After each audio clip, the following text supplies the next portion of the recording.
ಸುತ್ತೂರು ಜಾತ್ರಾ ಮಹೋತ್ಸವದ ಅಂಗವಾಗಿ ನಡೆಯುತ್ತಿರುವ ಚಿತ್ರಸಂತೆ. ರಾಜ್ಯದ ನಾನಾ ಕಡೆಗಳಿಂದ ಆಗಮಿಸಿರುವ ಚಿತ್ರಕಲಾವಿದರು ತಮ್ಮ ಕಲಾಕೃತಿಯನ್ನು ಪ್ರದರ್ಶನ ಮಾಡಿದ್ದಾರೆ.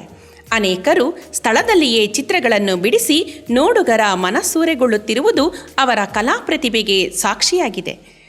ಮನತಣಿಯುವಂತೆ ನೋಡಿ ಸಂತಸ ಪಡುವುದರ ಜೊತೆಗೆ ಮಾರಾಟಕ್ಕೂ ವ್ಯವಸ್ಥೆ ಮಾಡಲಾಗಿದೆ.